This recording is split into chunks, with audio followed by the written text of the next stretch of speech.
محمد وعلى آل سيدنا مولانا محمد। মোহতারাম হাজিরিন, আজকে আমরা একটা দারুণ টপিক নিয়ে আলোচনা শুনবো ইনশাআল্লাহ। টপিকটা হচ্ছে ইরানের শিয়ারা মুসলিম না কাফির। আলোচনাটি বা টপিকটি সবার মাথায় ঘুরপাক খাচ্ছে, বিশেষ করে ইরান ইসরায়েল যুদ্ধের সূচনার পরপরই এই চাপটি অনেকের মাথায় ঢুকে গেছে। আসলে তারা কি মুসলিম না কাফের? তো প্রসঙ্গক্রমেই আমাদেরকে আলোচনাটি হাতে নিতে হয়েছে। এই গবেষণালব্ধ এবং গবেষণামূলক আলোচনা প্রতি মাসে আপনাদেরকে একটি করে শোনাই বা মাঝে মাঝেই শোনাই। তো বিষয়টাও যেহেতু সামনে এসেছে, তো আমাদের এরকম আলোচনার টপিক থাকেও বটে, সেজন্য স্থির করলাম আমার মুসল্লি ভাইদের অন্তত জানা উচিত যে ইরানের শিয়ারা মুসলিম না কাফের। আজকে আমরা ধৈর্যের সাথে এই গবেষণামূলক আলোচনা শুনব। এখানে কিস্সা কাহিনী কিন্তু থাকবে না, শুধু প্রমাণ থাকবে, প্রমাণ। কাজে মাথা, দেমাগ, দিল সবটাই আপনাদের খোলা রাখতে হবে। আল্লাহ পাক আমাদের সবাইকে ধৈর্যের সাথে আলোচনা শোনার এবং দিল থেকে বুঝার তৌফিক দান করেন। সমুচ্চারিত কণ্ঠে পড়ি আলহামদুলিল্লাহ। প্রথমেই শুরু করব ইরানের শিয়াদের জন্ম হলো কিভাবে, কখন, কিভাবে শিয়াদের জন্ম হয়েছে। উত্তরটা খুবই সিম্পল। হযরত উসমান গনি রাদিয়াল্লাহু তাআলা আনহুর শাসন আমলে একজন ইহুদি, নাম হলো ইবনে সাবা, আব্দুল্লাহ ইবনে সাবা। সে আদতে ছিল ইহুদি, কিন্তু সে কলমা পড়ে মুসলমান হয়ে গেল। উদ্দেশ্য ইসলাম ছিল না, বরং উদ্দেশ্য ছিল ইসলামের রূপ ধারণ করে ইসলামের মধ্যে ফাটল সৃষ্টি করা। কাজেই সুযোগ খুঁজতে লাগলো। সে গেল মদিনায়, কিন্তু সুবিধা করতে পারল না। চলে এলো বসরায়, সেখানেও সম্ভব হলো না। সিরিয়ায় গেল, সম্ভব হলো না। এরপরে গেল মিশরে, সেখানে খানিকটা কায়দা করতে পেল। মিশরের মানুষদেরকে একটা কথা, প্রশ্ন জিজ্ঞেস করল যে আচ্ছা, ঈসা আলাইহিস সালাতু ওয়াস সালাম যিনি খ্রিস্টানদের নবী, তিনি তো আবার কিয়ামতের আগে আসবেন। তো খ্রিস্টানদের নবীর যদি এত মর্যাদা থাকে, তাহলে আমাদের নবী মুহাম্মদের মর্যাদা থাকবে না কেন? কয় হ্যাঁ, কথা তো ঠিক। কারণ দুষ্ট লোকের মিষ্টি কথা, কথা তো ঠিক। যদি খ্রিস্টানদের নবীর এত মর্যাদা থাকে, তাহলে আমার নবীর কেন থাকবে না? সুতরাং আমার নবীর একটা স্পেশালিটি আছে। সেটা কি? আমার নবীর নবুয়ত কিয়ামত পর্যন্ত চলবে। তাও ঠিক, এটাও তো ঠিক। এখন এই নবুয়ত তো নবী ছাড়া চলে না। নবুয়ত কিয়ামত পর্যন্ত নবীজিরটা চলবে, কিন্তু নবী তো নাই। কাজেই নবীর একজন যোগ্য উত্তরসূরি, নায়েব, প্রতিনিধি থাকা তো উচিত। কয় তাও ঠিক। আর নিঃসন্দেহে নবীজির ইন্তেকালের পর তার নবুয়তের একমাত্র হকদার হওয়ার কথা হযরত আলী কাররামাল্লাহু ওয়াজহাহু। সুতরাং হযরত আলী হচ্ছেন বিশ্বনবীর একমাত্র যোগ্য উত্তরসূরি, উত্তরাধিকার। লোকেরা বলল এটাও ঠিক। তাহলে এবার ফাতোয়া জারি করতে হবে। নবীজির ইন্তেকালের পরে যে আবু বকর, যে ওমর, যে উসমান খেলাফতের মসনদে আসীন হয়েছিলেন, তারা মুরতাদ। একমাত্র যোগ্য হকদার ছিলেন হযরত আলী। আলীকে তার হক ফেরত দিতে হবে। হয়ে গেল প্রসেস আরেক ধাপ এগিয়ে। এবার গৃহযুদ্ধের সূচনা হয়ে গেল। একজন প্রতিনিধি নবী করিম সাল্লাল্লাহু আলাইহি সাল্লামের সাহাবী, যার কাছে নবীজি দুজন কন্যা দিয়েছিলেন, উসমান গনি রাদিয়াল্লাহু তাআলা আনহুর বিরুদ্ধে আব্দুল্লাহ ইবনে সাবা এবং তার নেতৃত্বাধীন সকল বিভ্রান্ত মুসলিমগুলি জড়ো হল, সুসংবদ্ধ হল যে উসমানকে যে কোনো মূল্যে হোক ক্ষমতার থেকে সরিয়ে দিতে হবে। ফলে এক পর্যায়ে বিষয়টা গড়ালো অত্যন্ত মারাত্মক পর্যায়ে।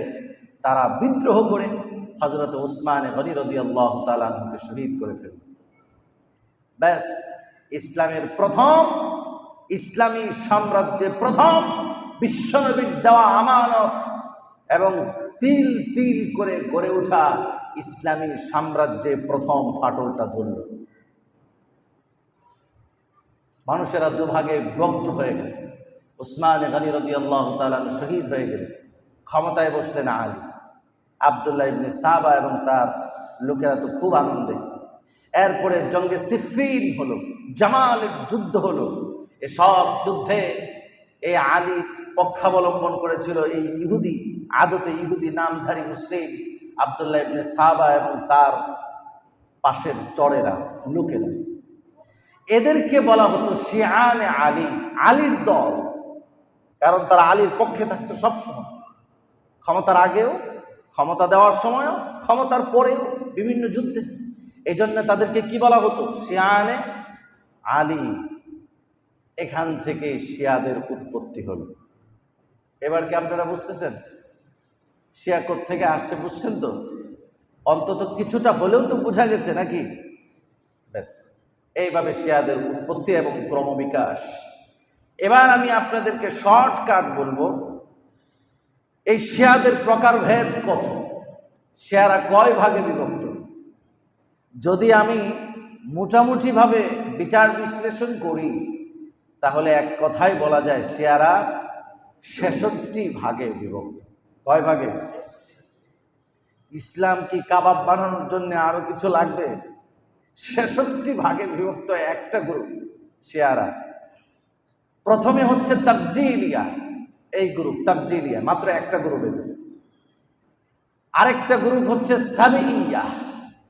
সাবিইয়ারা হযরত আবু বকর, হযরত উসমান, হযরত ওমর সহকারে যারা এই 3 খলিফার সমর্থক ছিলেন, তাদের সবাইকে, সমস্ত সাহাবীদেরকে তারা মুরতাদ এবং কাফের মনে করেন। এরা হচ্ছে কট্টর এবং এদের ব্যাপারে পৃথিবীর সব শ্রেণীর উলামা একমত, শিয়ায়ে সাবিইয়ারা কাফের, এর মধ্যে কোনো সন্দেহ নেই।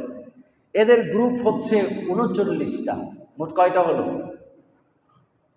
তাফজিলিয়া একটা, সাবিয়া হচ্ছে 39টা। মোট কয়টা হলো? 40। তারপরে হচ্ছে গোলাত, তৃতীয় আরেকটা দল হচ্ছে গোলাত। গোলাত মানে হচ্ছে চরমপন্থী। এই গোলাতের মধ্যে হচ্ছে আবার 24টা দল, 23টা জায়গা মতো আছে, এর মধ্যে কোনো ভাগ নাই। 24 নম্বর দল হচ্ছে ইমামিয়া। 24 নম্বর দলের নাম কি?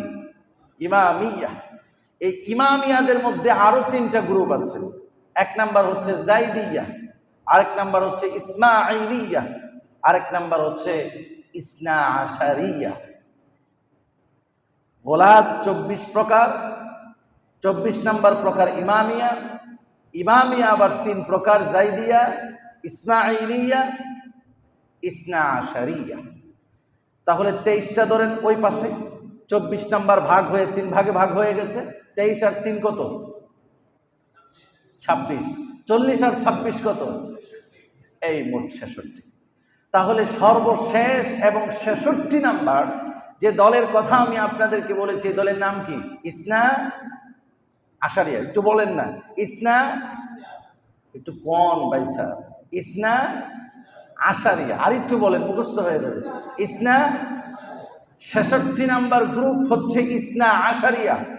মুখস্থ করালাম এই জন্যে, বর্তমানের ইরানের ক্ষমতার মসনদে যারা আসীন, এমনকি রুহুল্লাহ খামেনি তার উত্তরসূরি আয়াতুল্লাহ আল খামিনি, এমন ইরানের বর্তমানকালের সকল অ্যাডমিনিস্ট্রেশন এবং সকল প্রজাবর্গ এই শিয়ায়ে ইসনা আশারিয়া।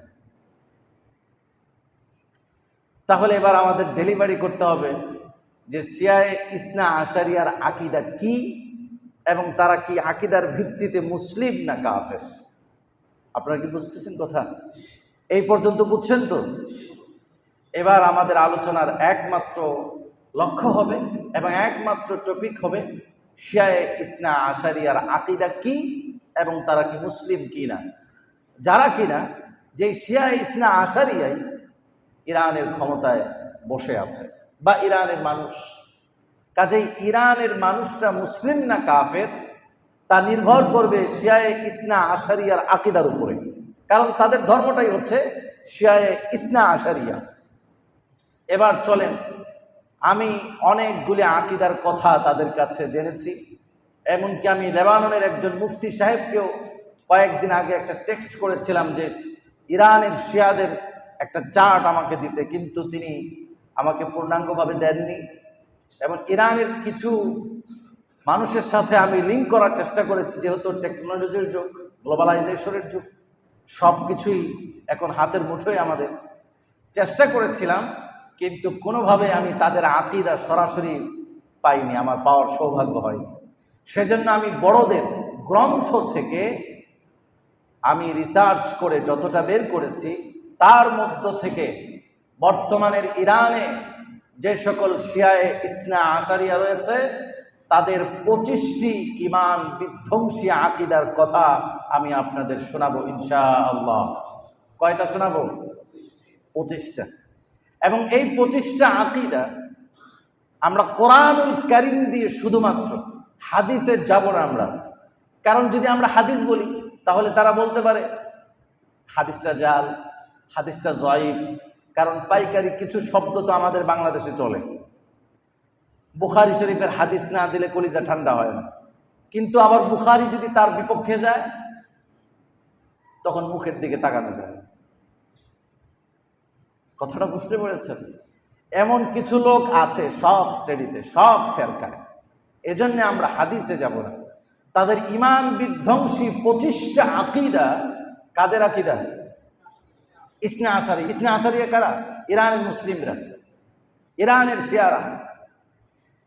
তাদের 25টা আকীদা ভুল, সেটা আমরা প্রমাণ করব শুধুমাত্র কোরআনুল কারীম দিয়ে। 1 নাম্বার, খুব মনোযোগ দিয়ে শুনবেন, তাদের আকীদা কি দেখেন। শিয়া ইসনা আশারিয়া বা ইরানি শিয়াদের 1 নাম্বার আকীদা হচ্ছে নবী মুহাম্মদ সাল্লাল্লাহু আলাইহি ওয়াসাল্লাম ইন্তেকালের পর আল্লাহ তাআলা কিয়ামত পর্যন্ত এই পৃথিবীর নেতৃত্ব দেওয়ার জন্যে 12 জন ইমাম নিয়োগ করেছেন। এই 12 জনই হবে কিয়ামতের আগ পর্যন্ত নবী মুহাম্মদের ইসলামের একমাত্র হকদার। তারাই এই পৃথিবীর নেতৃত্ব দিবেন। এছাড়া এই 12 জন ছাড়া প্রকৃতপক্ষে ইসলামের নেতৃত্ব দেওয়ার মতো কোনো ব্যক্তি নাই, জন্মাবেও না, আর অন্য কাউকে দেওয়াও ঠিক হবে না, হারাম হবে। কাজে নবী করিম সাল্লাল্লাহু আলাইহি সাল্লামের ইন্তেকালের পর এই তামাম পৃথিবীর কিয়ামত পর্যন্ত ইসলামের নেতৃত্ব দিবে কয়জন ইমাম? 1 number Ali, 2 number Hasan, 3 number Husain, 4 number Zainul Abidin, 5 number Baqir, 6 number ইমাম Jafar Sadiq, 7 number Musa Kazim, 8 number Ali Reza, 9 number Muhammad Taqi, 10 number Ali Naqi, 11 number Hasan al Askari, 12 number হচ্ছেন ইমামুল মাহদি। এই 12 জন ব্যক্তি হচ্ছেন নবী মুহাম্মদের ইন্তেকালের পরে পৃথিবীতে কিয়ামতের আগ পর্যন্ত যোগ্য নেতৃত্ব দানকারী। এছাড়া আর কাউকে নেতা মানা জায়েজ নেই। এরা আল্লাহর পক্ষ থেকে মনোনীত। নাউজুবিল্লাহ কি কালকে পড়বেন? এরা কি আল্লাহর পক্ষ থেকে মনোনীত কোথাও পেয়েছেন কোরআনুল কারীমে? জোরে বলেন, পাইছেন? এবার দেখেন আল্লাহ রাব্বুল আলামিন কি বলেন। আল্লাহ রাব্বুল আলামিন সূরা সাবার 28 নম্বর আয়াতের মধ্যে বলেছেন, ওয়ামা আরসালনাকা ইল্লা কাফাতাল লিন্নাসি বাশীরান ওয়া নাযীরা ওয়ালাকিন্না আকসারাহুম লা ইয়ালামুন।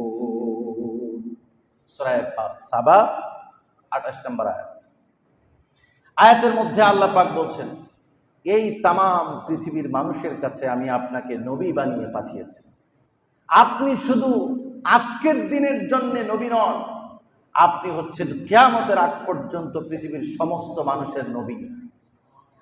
তাদেরকে জান্নাতের সুসংবাদ শোনাবেন আর জাহান্নাম থেকে তাদেরকে ভয় দেখাবেন। আপনার পরে আমি কাউকে আপনার প্রতিনিধি নির্বাচন করি নাই। তাহলে কিয়ামতের আগ পর্যন্ত পৃথিবীতে আল্লাহর পক্ষ থেকে নবী হিসেবে কয়জন থাকবেন? তার কোনো উত্তরাধিকার, তার কোনো ইমাম, পৃথিবীর নেতৃত্ব দেওয়ার জন্য 12 জন ইমামকে আল্লাহ নিয়োগ করেছেন। আল্লাহ কিয়ামত পর্যন্ত এই উম্মতের জন্য কয়জন নবী মনোনীত করেছেন? তারপরে আর কোনো ইমাম নাই, এবং কোনো ইমাম তিনি নিজে নিয়োগ করেন নাই। কাজেই তারা যা বলছে যে আমার নবী মুহাম্মদের ইন্তেকালের পর এই পৃথিবীতে 12 জন ইমাম আল্লাহ নিয়োগ করেছেন, এটা সূরাতুস সাবার 28 নম্বর আয়াতের স্পষ্ট লঙ্ঘন। কাজে এই হিসাবে তারা কোরআনুল কারীমের এই আয়াতকে অস্বীকার করছে। আর কোরআনুল কারীমের আয়াতকে অস্বীকার করলে সে কি হয়ে যায়? ফ্যানটা দিক দেন, সে কাফের হয়ে যায়। এই গেল 1 নাম্বার আকীদা। এই আকীদার ভিত্তিতে তারা মুসলিম না কাফের? জোরে বলেন। এরপরেও কি ভয় পাচ্ছেন বলতে? কোরআনের আয়াত দিয়ে বলে দিয়েছে। তারা বলছে নবী মুহাম্মদের পরে 12 জন ইমামকে আল্লাহ নিয়োগ করেছেন। আল্লাহ বলছেন কিয়ামতের আগ পর্যন্ত আমি উম্মতের জন্য একজনকেই নবী নির্বাচন করলাম, তিনি হচ্ছেন আমার মুহাম্মদ। সুবহানাল্লাহ। কাজে এই আয়াতের ভিত্তিতে তারা মুসলিম না কাফের? জোরে বলেন। তারা কাফের। তাদের 2 নাম্বার আকীদা হচ্ছে আমাদের 12 জন ইমামের জন্ম স্বাভাবিক কোনো জন্ম না, এই জন্ম হচ্ছে স্পেশাল। আমাদের কোনো ইমাম যখন পৃথিবীতে আসার সময় হয়ে যায়, তখন আল্লাহ পাক একজন ফিরিস্তা দিয়ে একটা আসমানি শরবত পাঠান। ওই শরবত পিতাকে দেওয়া হয়, পিতা পান করেন, স্ত্রীর দিকে তিনি লালায়িত হন, স্ত্রীর সঙ্গে তার সহবাস হয়। ওই শরবতের পানি দিয়ে আমাদের ইমাম পৃথিবীতে আসেন। আর তিনি যখন পৃথিবীতে বের হন মায়ের পেট থেকে, তখন পৃথিবীর সবার মুখ থাকে মাটির দিকে, হাত থাকে মাটির দিকে, কিন্তু আমাদের ইমাম যখন বের হন তখন তার হাত, তখন তার মুখ থাকে আসমানের দিকে। এই হলো তাদের আকীদা, তাদের ইমাম জন্মের স্পেশালিটি। তারা স্বাভাবিক কোনো পানি দিয়ে জন্ম নেয় না, তারা আল্লাহ পাকের আরশে আজিম থেকে আনা শরবতের পানি দিয়ে জন্ম নেয়। জোরে বলেন নাউযুবিল্লাহি মিন যালিক। অথচ আল্লাহ রাব্বুল আলামিন কোরআনুল কারীমের মধ্যে বলছেন সূরাতুস সাজদায় আয়াত নাম্বার 8, আল্লাহ রাব্বুল আলামিন বলেন সুম্মা জাআলা নাসলাহু মিন সুলালাতিন মিন মাইন মাহিন। আমি পৃথিবীর সব মানুষকে বানিয়েছি নাপাক পানি দিয়ে, সেই পানির নাম হলো বীর্য। সেই পানি দিয়ে আমি পৃথিবীর সবাইকেই বানিয়েছি, মানুষ বানিয়েছি। তাহলে এবার বলেন, ইমামদেরকে শরবত দিয়ে বানানোর কোনো কথা কোরআনে আছে? জোরে বলেন। সুতরাং তারা যারা বলছে শিয়ারা, ইসনা আশারিয়া বা ইরানের শিয়ারা, আমাদের ইমাম জান্নাতের শরবত দিয়ে সৃষ্টি হয়েছে, আর আল্লাহ রাব্বুল আলামিন বলছেন আমি পৃথিবীর সবাইকে, এমনকি নবীদেরকেও বীর্য দিয়ে সৃষ্টি করেছি, সমস্ত মানুষকে আমি পানি দিয়ে সৃষ্টি করেছি, যে পানি পিতার পৃষ্ঠদেশ থেকে আর মায়ের বক্ষ পিঞ্জর থেকে বের হয়। তাহলে তাদের এই আকীদা কোরআনুল কারীমের সূরাতুস সাজদার 8 নম্বর আয়াতের ভিত্তিতে স্পষ্টভাবে তারা লঙ্ঘন করছে। তাদের এই আকীদা কোরআনুল কারীমের ওই সূরাতুস সাজদার 8 নম্বর আয়াতের বিপরীত।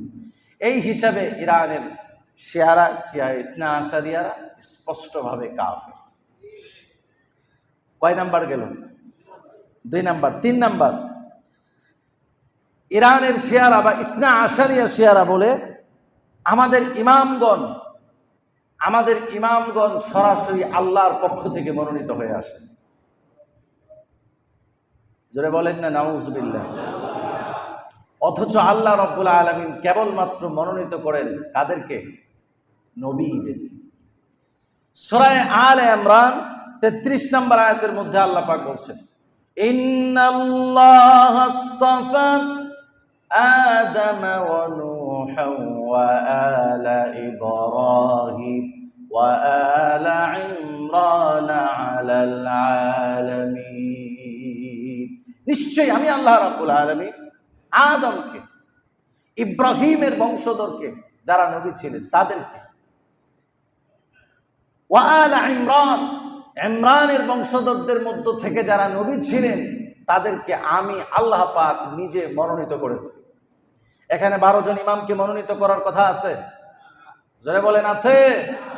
সুতরাং বোঝা গেল তাদের যে 3 নাম্বার আকীদা, তাদের 12 জন ইমামকে স্বয়ং আল্লাহ রাব্বুল আলামিন নিজে মনোনীত করেন।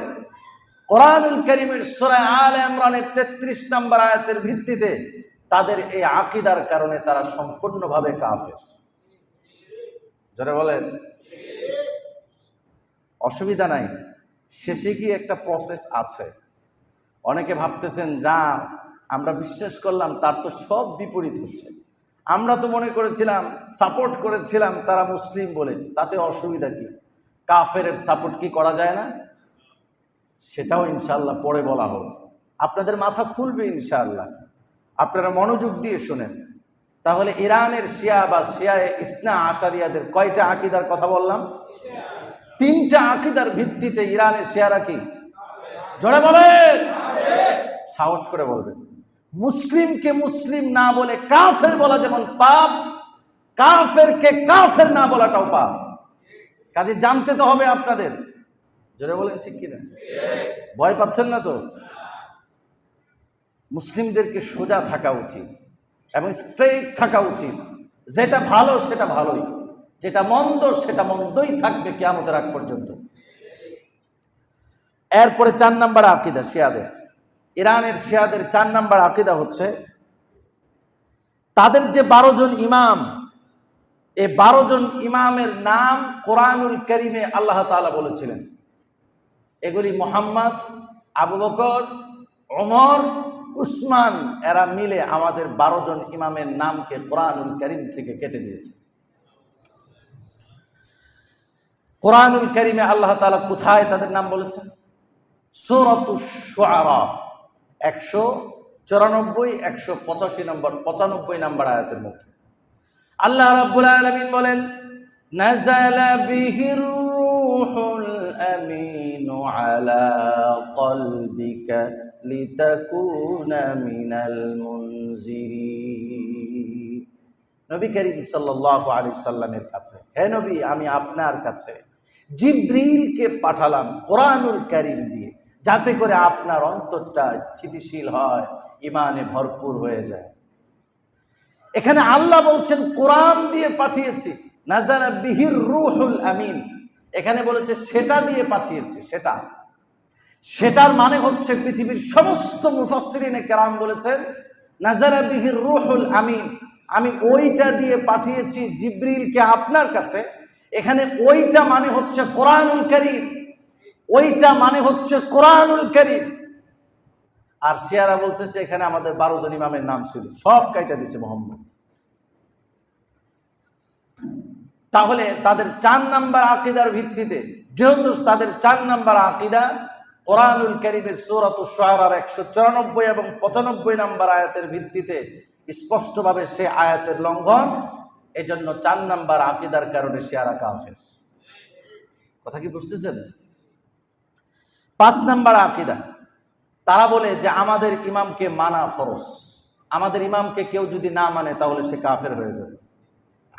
অথচ আল্লাহ রাব্বুল আলামিন সূরা নূরের 54 নম্বর আয়াতের মধ্যে বলছেন, কুল আতিউল্লাহ ওয়া আতিউর রাসূল الرسول فإن تولوا فإنما عليه ما حمل وعليكم ما حملتم وإن تطيعوه تهتدوا وما على الرسول إلا البلاغ المبين সূরা নূর 54 নম্বর আয়াত। আল্লাহ পাক বলছেন, হে নবী, আপনি তামাম পৃথিবীর মানুষকে মেসেজ করে দিন তারা যেন আল্লাহকে মানে আর আল্লাহর রসুলকে মানে। আর যদি তারা আল্লাহ এবং তার রসুলকে না মানে তাহলে তাদের আমলের হিসাব কিয়ামতের দিন তাদেরকেই দিতে হবে। আর এটাও বলে দিন, তারা যদি আপনাকে আর আল্লাহ রাব্বুল আলামিনকে মানে, খেয়াল করবেন আল্লাহ পাক কয়জনের কথা এখানে বলেছেন। ওয়া ইন তুতিউহু তাহতাদু, আল্লাহ বলছেন আল্লাহ এবং তার রাসূলকে যদি মানুষ মানে তাহলে অবশ্যই তারা সবাই হেদায়েত প্রাপ্ত হয়ে যাবে। আপনারাই বলেন, এখানে আল্লাহ পাক কয়জনকে মানতে বলেছেন? কয়জনকে? এক হচ্ছেন আল্লাহ আর এক হচ্ছে আল্লাহ রসুল। জোরে বলেন, মানতে হবে কয়জনকে? এখানে কি আল্লাহ বলছেন 12 জন ইমামকে না মানলে সে কাফের? জোরে বলেন, আল্লাহ কি বলেছেন? সুতরাং তারা যারা বলে ইরানের শিয়ারা আল্লাহ এবং তার রাসূলকে মানা যেমন ফরজ, 12 জন ইমামকেও মানা ফরজ, এটা সুস্পষ্টভাবে কোরআনুল কারীমের বিরুদ্ধাচরণ করে। তাদের এই আকীদার কারণে ইরানের শিয়ারা কাফের বলে বিবেচিত হবে। এই গেল 5 নাম্বার। 6 নাম্বার, তাদের 6 নাম্বার আকীদা আরো বিধ্বংসী। তারা বলে নবীরা যেমন মাসুম নিষ্পাপ, ঠিক তেমনি ভাবে আমাদের 12 জন ইমাম নিষ্পাপ বেগুনাহ মাসুম। অথচ আল্লাহ রাব্বুল আলামিন কোরআনুল কারীমে শুধু ঘোষণা করেছেন একজন নিষ্পাপ, আর কেউ নিষ্পাপ না। তিনি কে? মাশাআল্লাহ। সূরা ফাতাহ আল্লাহ রাব্বুল আলামিন বলেছেন, ইন্না ফাতাহনা লাকা ফাতহাম মুবিনা লিয়াগফিরা লাকা আল্লাহু মা তাকদ্দামা মিন যামবিকা ওয়া মা তাআখারা ওয়া ইউতিম্মা নি'মাতাহু আলাইকা ওয়া ইয়াহদিয়াকা সিরাতাম মুস্তাকিমা। হে নবী, আমি আপনার জন্য বিজয় নির্ধারণ করে রেখেছি, বিজয় ইমানদারদেরই হবে। সুবহানাল্লাহ পড়েন। আর আপনার কোনো গুনাহ নাই, ধরেও নিলাম আপনার অতীতের গুনাহ আছে আর আপনি ভবিষ্যতেও গুনাহ করবেন, সব মেনে নেওয়ার পরেও আমি আল্লাহ পাক ঘোষণা করছি আপনার সমস্ত গুনাহ খাতা আল্লাহ মাফ করে দিয়েছে। সুবহানাল্লাহ। একমাত্র আমার নবী, তার জীবনে কোনো গুনাহ নাই, তিনি মাসুম। সুবহানাল্লাহ। অন্যান্য নবীরাও মাসুম, সমস্ত নবীরা মাসুম, কিন্তু আমি আমাদের প্রেক্ষাপটে বলছি, এই উম্মতের মধ্যে আমার নবী ছাড়া আর কেউ মাসুম নন। যারা বলেন ঠিক কিনা? সুতরাং তারা যারা বলে আমাদের 12 ইমাম বেগুনাহ মাসুম, তারা কোরআনুল কারীমের বিরুদ্ধাচরণ করে কাফের হয়ে গেছে। কয় নাম্বার আকীদা শিয়াদের? ইরানের শিয়াদের 7 নাম্বার আকীদা হচ্ছে আমাদের 12 ইমামের মর্যাদা মুহাম্মদ সাল্লাল্লাহু আলাইহি সাল্লামের সমান আর পৃথিবীর অন্যান্য নবীদের চেয়ে অনেক বেশি। আসতে বললেন কেন? নাউজুবিল্লাহ। এগুলি বিশ্বাস করলেই নামাজ, রোজা, হজ, যাকাত যা পড়েছেন সব বাতিল হয়ে যাবে, কাফের হয়ে যাবে। কেমন ভয়ঙ্কর আকীদা এটা দেখছেন? তাদের 12 জন ইমামের মর্যাদা নবী মুহাম্মদের সমান আর পৃথিবীর অন্য সব নবীদের চেয়ে বেশি। অথচ সূরা বাকারার 285 নম্বর আয়াতের মধ্যে আল্লাহ পাক বলছেন, দেখেন সেখানে আল্লাহ পাক কাজ কথা বলছেন, কুল্লুন আমানার রাসূলু বিমা উনজিলা ইলাইহি মির রাব্বিহি ওয়াল মুমিনুন কুল্লুন আমানা বিল্লাহি ওয়া মালাইকাতিহি ওয়া কুতুবিহি ওয়া রুসুলিহি লা নুফাররিকু বাইনা আহাদিন মির রুসুলিহি وقالوا سمعنا وأطعنا غفرانك ربنا وإليك المصير। সূরা বাকারা 285 নম্বর আয়াত। স্পষ্টভাবে খেয়াল করেন, আল্লাহ বলেছেন যে আমার রসুল বলতে আল্লাহ পাক কাকে উদ্দেশ্য নিয়েছেন? আপনার নবী। জোরে বলেন, কাদের নবী? আমাদের নবী, নবী মুহাম্মদ সাল্লাল্লাহু আলাইহি সাল্লাম। আমার নবীর মর্যাদা সব থেকে বেশি। আমার রসুল তার কোরআনের উপরে আমি যে ইতিপূর্বে যত কিতাব নাজিল করেছি সমস্ত কিতাবের উপরে ঈমান এনেছে। এরপরে আল্লাহ বলছেন পৃথিবীর অন্যান্য সমস্ত নবীদের মর্যাদা, কারণ তারা আমার নবীর উপরে অনেক আগেই ঈমান এনেছিলেন। সুবহানাল্লাহ। তাহলে আপনারা বলেন পৃথিবীতে সবচেয়ে বেশি সম্মানিত নবী কে? এরপরে হচ্ছে পৃথিবীর অন্যান্য সমস্ত নবীর মর্যাদা। তাহলে এখানে কোন স্বার্থে বলেন যে 12 ইমামের মর্যাদা নবীর মতো আর অন্যান্য নবীদের চেয়ে আরো বেশি? সুতরাং যেই শিয়ারা, ইরানের শিয়া ইসনা আশারিয়া এই কথা বলে তাদের 12 জন ইমামের মর্যাদা আমার নবীর সমান এবং পৃথিবীর অন্যান্য সকল নবীদের চেয়ে বেশি, আর কিচ্ছু বলা লাগে না, তারা কাফের হয়ে গেল। যারা বলেন ঠিক কিনা? কয় নাম্বার? 7 নাম্বার। 8 নাম্বার, ইরানের শিয়ারা বলে যে আমাদের আল্লাহ যেমন হালালকে হারাম, হারামকে হারাম করতে পারে, ঠিক তেমনি ভাবে আমাদের 12 জন ইমাম হারামকে হারাম, হালালকে হালাল বা হারামকে হালাল, হালালকে হারাম করতে পারে। অথচ হারাম আর হালালের একমাত্র মালিক কে? আপনার রাসূল বিশ্বনবী, তার কাছেও এই ক্ষমতা ছিল। সূরাতুত তাহরীম 1 নম্বর আয়াতে দেখেন, ইয়া আইয়ুহান নাবিয়্যু লিমা তুহাররিমু মা আহাল্লাল্লাহু লাক তাবতাগী মারদাতা আজওয়াজিক ওয়াল্লাহু গফুরুর রহিম।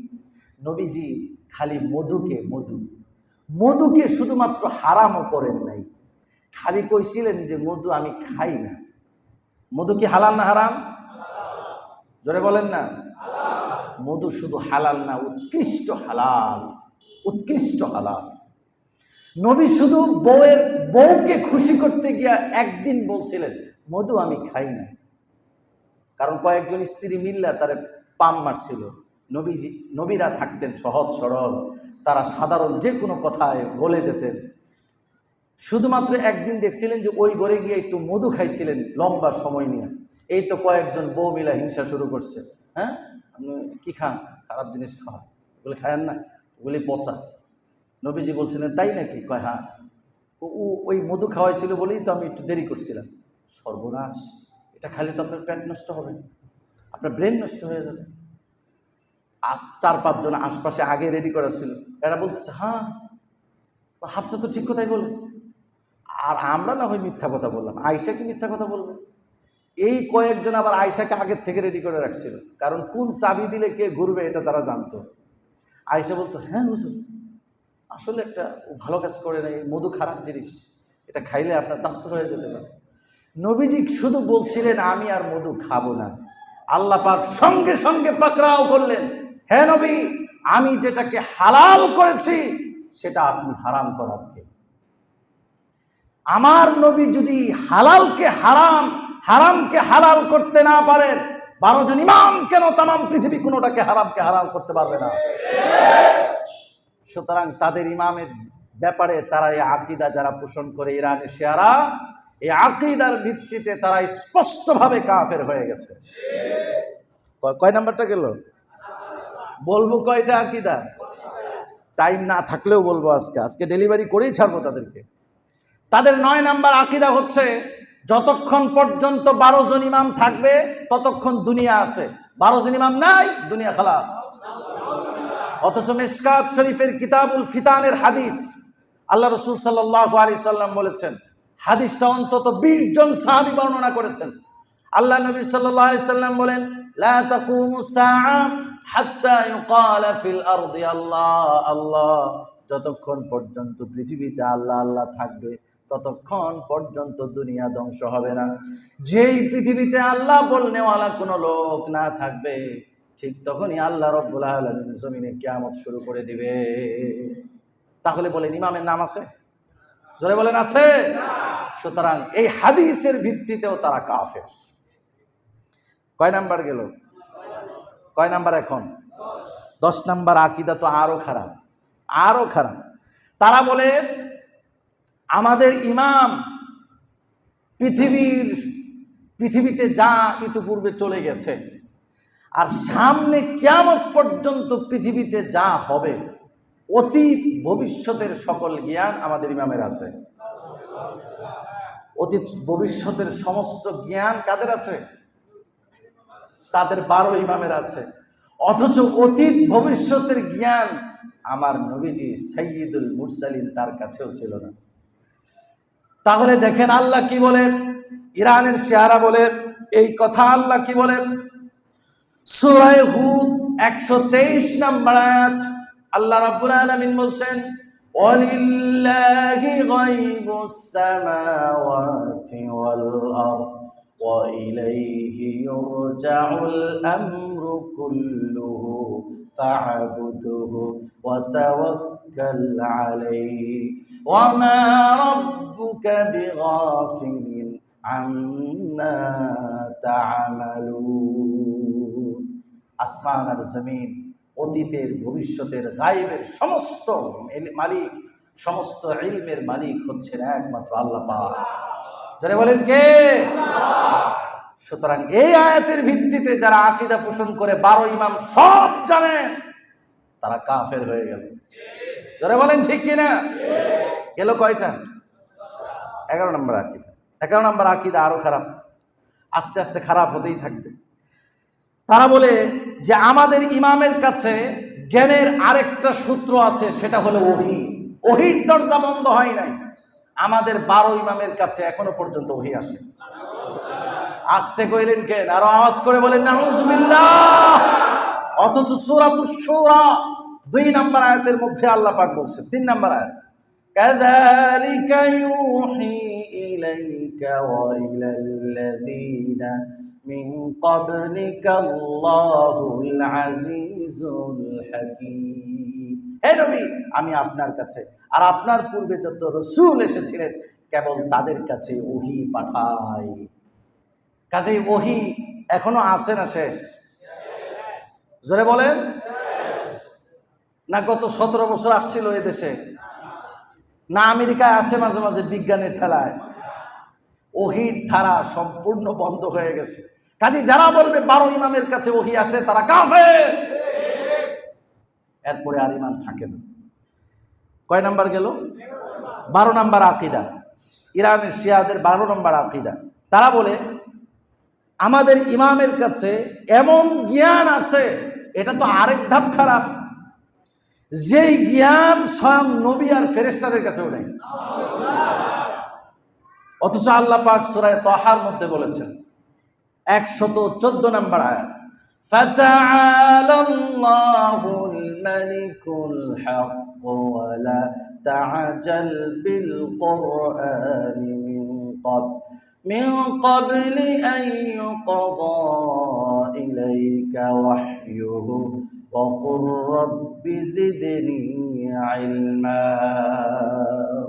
হে নবী, আপনি আমার কাছে এলেম চান, জ্ঞান চান। রব্বি জিদনি ইলমা বলেন। নবীজি সব সময় আয়াত নাজিল হওয়ার পরে রব্বি জিদনি ইলমা বলতেন, রব্বি জিদনি ইলমা বলতেন। এরপরে নবীজি বললেন, আমাকে পৃথিবীর পূর্বের আর পরের, এমনকি জান্নাত জাহান্নামের খবর পর্যন্ত আমাকে আল্লাহ পাক দিয়েছেন। সুবহানাল্লাহ। এরপরে আর কি বাকি থাকে যে 12 ইমাম জানে, আমার নবী জানে না? জোরে বলেন। সুতরাং এই 114 নম্বর সূরা তাহার 114 নম্বর আয়াতের ভিত্তিতে প্রমাণ হয়, যারা বলে ইরানের শিয়ারা আমাদের ইমামের কাছে এমন জ্ঞান আছে যেই জ্ঞান নবীর কাছেও নাই, সম্পূর্ণভাবে তারা কাফের হয়ে যায়। কত নাম্বার গেল? 12 নাম্বার। 13 নাম্বার। 13 নাম্বার হচ্ছে তারা বলে যে আমাদের ইমামের কাছে, আমাদের ইমাম প্রতি রাতে আল্লাহর কাছে মেরাজ করে। প্রতি রাতে কি হয়? আমরা একটা মেরাজের ধকলই সামলাতে পারি না, এখনো পর্যন্ত মেরাজকে অস্বীকার করে এমন বৈধ নামধারী জন্ম নিবন্ধনে মুসলিম থাকা অমুসলিম কাফের আছে কিনা? অথচ প্রত্যেক রাত্রেই নাকি মেরাজ হতে থাকে। সূরা বনী ইসরাঈলে আল্লাহ রাব্বুল আলামিন বলেছেন, সুবহানাল্লাযী আসরা বিআবদিহি লাইলান মিনাল মাসজিদিল হারাম ইলাল মাসজিদিল আকসাল্লাযী বারাকনা হাওলাহু। এখানে আল্লাহ পাক কেবলমাত্র আব্দুন শব্দ যোগ করেছেন, তার মানে হলো কেবলমাত্র কিয়ামতের আগ পর্যন্ত একজনকেই মেরাজ করানো হয়েছে, আর তিনি হলেন একমাত্র আমার নবী। সুবহানাল্লাহ। সুতরাং যারা বলে প্রত্যেকটা ইমামের প্রতি সপ্তাহে মেরাজ হয়, তারা কাফের। কাফের যারা বলেন ঠিক কিনা? কয় নাম্বার গেল? 14 নাম্বার আকীদা। মাশাআল্লাহ, সবে কদর আরো পাওয়া গেছে। 14 নাম্বার আকীদায় তারা বলে যে প্রত্যেক সবে কদরে আমাদের ইমামের উপর এক নতুন কিতাব নাজিল হয়। এটাও কি ব্যাখ্যা করে বলা লাগবে যে এটা ঠিক না? ইন্না আনজালনাহু ফি লাইলাতুল কদর। লাইলাতুল কদরে কেবলমাত্র একটা কোরআন, আনজালনাহু, এক বচন ব্যবহার করা হয়েছে। কিয়ামত পর্যন্ত একটি কিতাবই নাজিল হয়েছে লাইলাতুল কদরে, সেটার নাম কি? যারা বলবে প্রত্যেক রাত্রে নতুন কদর, কদর রাত্রে প্রতি নতুন লাইলাতুল কদরে কোরআন নাজিল হয়, একটা করে কিতাব নাজিল হয়, তারা কাফের। কয় নাম্বার গেল?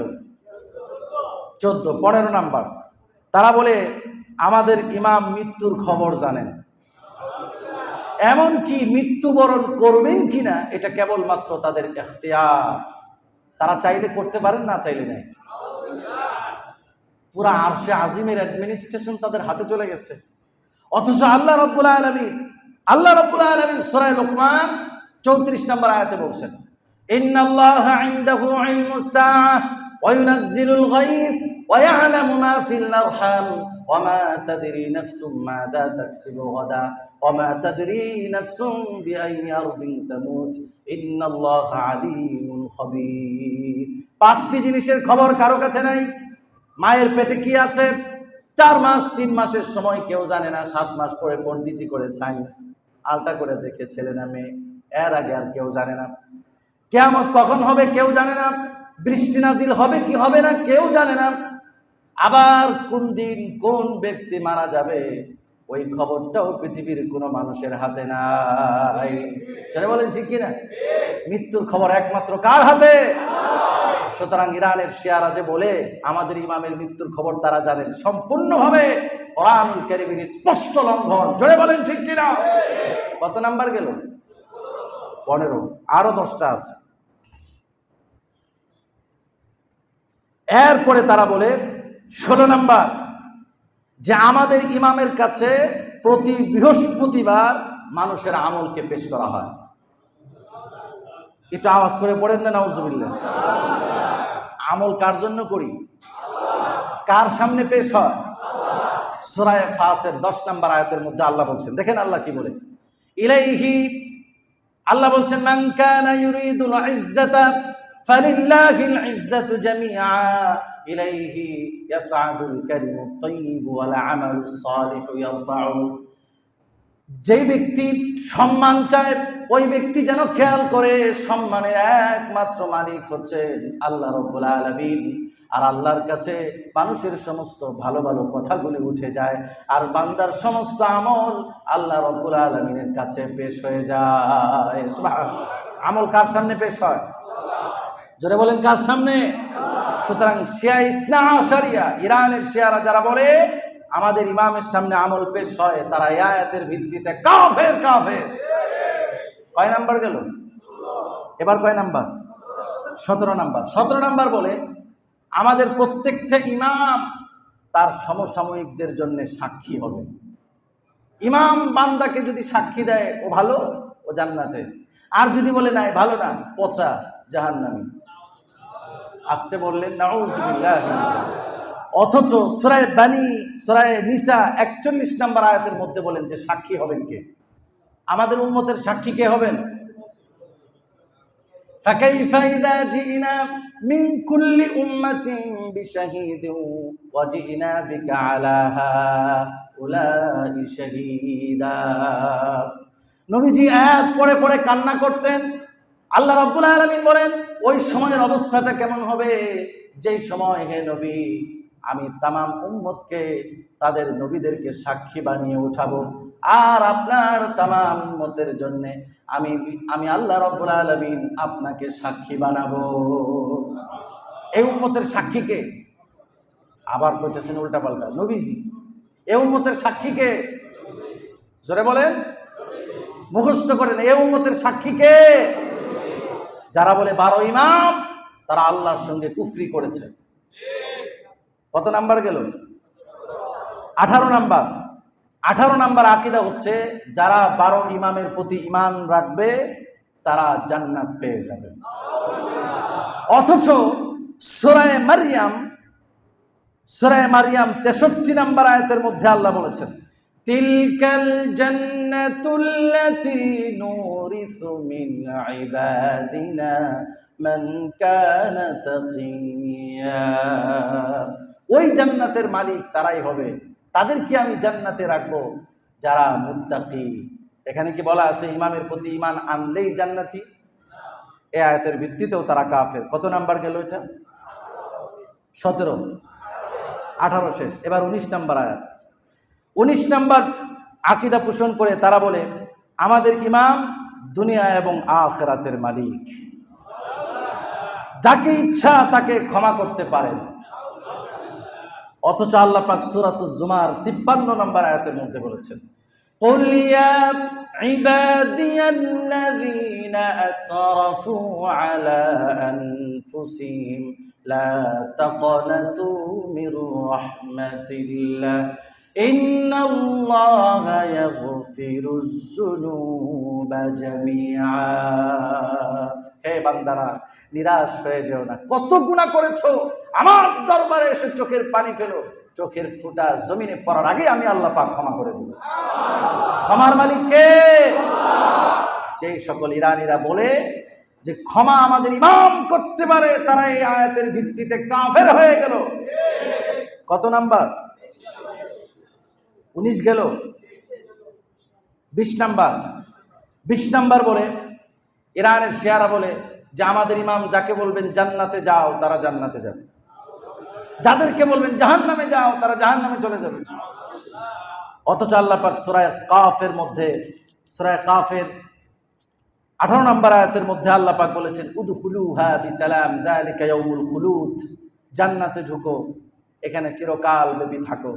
তাহলে জান্নাতে যাওয়ার কথা, জাহান্নামে যাওয়ার কথা ইমামরা বলবে না আল্লাহ বলবেন? তারপরে তারা 21 নম্বর বলে যেই ব্যক্তি ইমামকে, আমাদের 12 ইমামকে ইমাম মানে না, সে কাফের। অথচ আল্লাহ পাক সূরাতুন নিসার 150 এবং 151 নম্বর আয়াতের মধ্যে বলেছেন ইন্নাল্লাযীনা ইয়াকফুরুনা বিল্লাহি ওয়া রাসূলিহি ওয়া ইউরিদুনা আন ইউফাররিকু বাইনাল্লাহি ওয়া রাসূলিহি ওয়া ইয়াকুলুনা নু'মিনু বিবা'দিন ওয়া নাকফুরু বিবা'দ ওয়া ইউরিদুনা আন ইয়াত্তাখিযু বাইনা যালিকা সাবিলা উলাইকা হুমুল কাফিরুনা হাক্কান ওয়া আ'তাদনা লিল কাফিরিনা আযাবান মুহিনা। দেখেন আল্লাহ পাক কাফেরের ডিফাইন করছেন, আল্লাহ পাক কাফের সংজ্ঞা দিচ্ছেন। কাফের হলো তারা আল্লাহকে অস্বীকার করে, রাসূলদেরকে অস্বীকার করে, কোরআনের কিছু মানে কিছুকে অস্বীকার করে এবং নবীদের মাঝে তারতম্য সৃষ্টি করে, তারাই হলো প্রকৃত কাফের।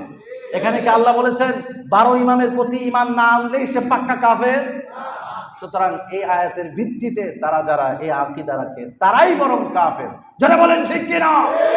কয়টা গেল? আর বলা সম্ভব না, কারণ টাইম নেই। 21 নাম্বার বলে যে আবু বকর, উসমান, এমনকি হযরত ওমর তারা কাফের হয়ে গেছে। অথচ আল্লাহ সূরা বাইনার মধ্যে প্রশংসা করেছেন রাদিয়াল্লাহু আনহুম ওয়া রাদু আন। আমার এই সাহাবীদের উপর আমি আল্লাহ খুশি হয়ে গেছি। 22 নাম্বার তারা বলে, 23 নাম্বার তারা বলে, 23 নাম্বারই তো হওয়ার কথা এটা। 23 নাম্বার বলে এই কোরআন যেটা আছে ওটা বিকৃত হয়ে গেছে, আসল কোরআন আমাদের ইমামের কাছে।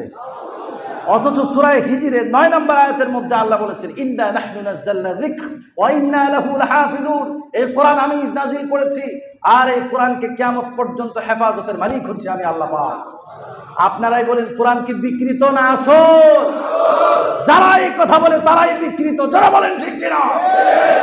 এরপরে 24 নম্বর, তারা বলে তাদের ইমামের জন্য তাকিয়া আছে। তাকিয়া মানে হচ্ছে বাটপারি করার সুযোগ আছে, মানুষকে ধোঁকা দেওয়ার সুযোগ আছে। অথচ আল্লাহ রাব্বুল আলামিন সূরা ফাতিরের 5 নম্বর আয়াতে বলেছেন ইয়া আইয়ুহান নাস ইন্না ওয়া'দাল্লাহি হক ফালা তাগুররান্নাকুমুল হায়াতুদ দুনিয়া ওয়ালা ইয়াগুররান্নাকুম বিল্লাহিল গরুর। কোন ধোঁকাবাজ যেন কাউকে ধোঁকা দিতে না পারে। তাহলে ধোঁকা কি ইসলামে জায়েজ না হারাম? সুতরাং তাকিয়ার বিশ্বাস যারা করে ইসলাম আর কোরআনের সাথে তাদের কোনো সম্পর্ক নাই। এরপরে 25 নম্বর আকীদা হচ্ছে মুখে এক কথা বাহিরে আরেক কথা। এটার নাম কি? অন্তত আপনাদেরকে এই ওয়াজটা বোঝানোর দরকার নাই, কারণ আপনারা সব সময় রাজনীতিতে এমন পাক্কা ইমানদার দেখতে পান। মুখে এক কথা বাহিরে এক কথা, এরা কি বলে? তারা বলে এরকম মুনাফিকি আমাদের ইমামের জন্য জায়েজ। অথচ আল্লাহ রাব্বুল আলামিন সূরা ফাতিহা 11 নম্বর আয়াতে বলেছেন ইয়াকুলুনা বিআলসিনাতিহিম মা লাইসা ফি কুলুবিহিম, তারা মুখ দিয়ে একটা বলে মনে আরেকটা নাই। তারা কি ভাবছে আমি ওদেরকে ভালো রাখবো? কুল ফামান ইয়ামলিকু লাকুম মিনাল্লাহি শাইআ, আমি যদি এই মুনাফিকের কারণে শাস্তি দেই, কে আছে আল্লাহ ছাড়া তাদেরকে আমার হাত থেকে বাঁচাবে? তার মানে মুনাফিকি করার কোনো সুযোগ আছে ইসলামে? এই 25টা আকীদার কথা যে বললাম, একটা আকীদাও কি শিয়ায়ে ইসনা আশারিয়া, আমরা প্রবল ধারণা রাখি এরাই হচ্ছে ইরানের ক্ষমতায়, ইরানের মানুষেরা শিয়ায়ে ইসনা আশারিয়াই। আমি যে তাদের 25টি ইমান বিধ্বংসী আকীদার কথা বললাম, এই আকীদার কোনো একটা সুযোগ কি আছে তাদেরকে মুসলিম বলা যায়? জোরে বলেন, বলা যায়? সুতরাং পৃথিবীর পূর্বপর সমস্ত ইমাম, সমস্ত মুহাদ্দিস, সমস্ত ফকিহ একমত এই ইমান বিধ্বংসী আকীদা যারা রাখবে তারা কাফের। এই ভিত্তিতে ইরানের শিয়ারা কি? তাহলে তাদের যে পক্ষ নিলাম এটা কোন ভিত্তিতে জায়েজ হইল? জোরে বলেন। তাদের যে আমরা সাপোর্ট করলাম কোন ভিত্তিতে জায়েজ হলো? জায়েজ হয়েছে? আরেক ফতোয়া দিয়ে দিলেন, ঠিক আছে, এই ফতোয়া আরো ডেলিভারি করবো আমরা। কোরআনুল কারীমের সূরা আছে একটা, সূরাতুর রুম। এই রুমের মধ্যে আল্লাহ পাক ইঙ্গিত দিয়েছেন নবী করিম সাল্লাল্লাহু আলাইহি সাল্লামের যুগে রুমের খ্রিস্টানদের সাথে পারস্যের অগ্নি পূজারী কাফেরদের সঙ্গে যুদ্ধ হয়েছিল। রোমের খ্রিস্টান, এরা কাফের না মুসলিম? কাফের। এই কাফেরদের সাথে যুদ্ধ কাদের হয়েছিল? পারস্যের অগ্নি পূজারী কাফেরদের সাথে। কিন্তু তুলনামূলকভাবে রোমের খ্রিস্টান কাফেররা একটু ভালো ছিল, আর পারস্যের অগ্নি পূজারী কাফেররা খুব জঘন্য ছিল। আপনি সূরাতুর রুম খুলে দেখেন, আল্লাহ পাক রোমের খ্রিস্টান কাফেরদের সাপোর্ট করেছেন। সুবহানাল্লাহ বলেন। তার মানে কি বুঝলেন? তার মানে কি বুঝলেন? ইরান আর ইসরায়েলের যুদ্ধে যে ইসরায়েল 75 বছর যাবত আমার মসজিদুল আকসাকে জ্বালাচ্ছে, 1 লক্ষ মানুষকে শহীদ করেছে, হাজার হাজার শিশু সন্তানকে ছিন্ন বিচ্ছিন্ন করেছে, ওই সকল জালিমদের মোকাবেলায় ইরানের শিয়ারা হাজার গুণ উত্তম, হাজার গুণ উত্তম। সুতরাং শুধু আমাদের না, বাংলাদেশের না, কোরআনুল কারীমের সূরাতুর রুম থেকে যদি থিম পাই, সেই ভিত্তিতে শুধু বাংলাদেশের নয়, পৃথিবীর 150 কোটি মুসলমানের উচিত ইরানের পক্ষে, ইসরায়েলের জালিমদের পক্ষে বিপক্ষে অবস্থান গ্রহণ করা। আর ওইটা নিয়ে আমরা পড়ে আসছি। আমাদের বাংলাদেশে যে আরেক নতুন নতুন শিয়া বের হচ্ছে, এগুলোর খবর কি আমরা রাখি? কিছুদিন আগে আমাদের সেনাপ্রধান বলেছে পৃথিবীর সর্বপ্রাচীন ধর্ম হচ্ছে সনাতনী ধর্ম। এই পৃথিবীর সবচাইতে পুরনো ধর্ম হচ্ছে সনাতনী ধর্ম। আপনাদের ধারণা কি সনাতনী হিন্দুরা আমাদের চাইতে অনেক পুরনো? তারপরে তিনি বলছেন যে এরপরে আসছে ইহুদি, এরপরে খ্রিস্টান, এরপরে মুসলিম, কাজে মুসলিম হচ্ছে ফোর্থ। অথচ আল্লাহ রাব্বুল আলামিন কোরআনুল কারীমের সূরাতুশ শূরায় 14 নম্বর আয়াতের মধ্যে বলেছেন শারা'a লাকুম মিনাদ-দীন, আল্লাহ পাক তোমাদের জন্য একটা ধর্ম চালু করেছেন, ধর্মের নাম হচ্ছে ইসলাম। ওমা ওয়াসাইনা বিহি নূহা ওয়া ইব্রাহিম ওয়া মূসা ওয়া ঈসা আন আকিমুদ-দীন ওয়া লা তাতাফাররাকু। এই ইসলামের অর্ডার করেছে আদমকে। আপনারা শুনেই বুঝতে পেরেছেন আয়াতের মধ্যে নূহের কথা আছে, ইব্রাহিমের কথা আছে, মূসার কথা আছে, ঈসার কথা আছে। তার মানে ইসলাম ছিল ধর্ম আদম আলাইহিস সালামের, ইসলাম ধর্ম ছিল নূহ আলাইহিস সালাতু ওয়াস সালামের, ইসলাম ধর্ম ছিল ইব্রাহিম আলাইহিস সালাতু ওয়াস সালামের, ইসলাম ধর্ম ছিল মুসা আলাইহিস সালাতু ওয়াস সালামের, ইসলাম ধর্ম ছিল ঈসা আলাইহিস সালাতু ওয়াস সালামের। ইসলাম পৃথিবীর সবচাইতে পুরনো ধর্ম। এই সত্য আর কোরআনকে যারা অস্বীকার করে বলবে সনাতনী ধর্ম হচ্ছে পৃথিবীর সবচাইতে পুরাতন ধর্ম, তাদেরকে যাই বলা যাক মুসলিম বলা যায় না। কথা কি স্পষ্ট? এরপরে কি সামনে ভুল করবেন? আচ্ছা, ইরানের শিয়ারা কাফের না মুসলিম? তারপরেও সাপোর্ট করব কি করব না? কারণ আল্লাহ পাক ভালো কাফেরদের সাপোর্ট করেছিলেন খারাপ কাফেরের মোকাবেলায়। এই জন্য ইসরায়েল এই শয়তানদের মোকাবেলায় আমরা ইরানের শিয়াদেরকেই সাপোর্ট করব। কথা কি ক্লিয়ার না ভেজাল আছে? আল্লাহ পাক সবাইকে মানার এবং বুঝার তৌফিক দান করেন, আমিন।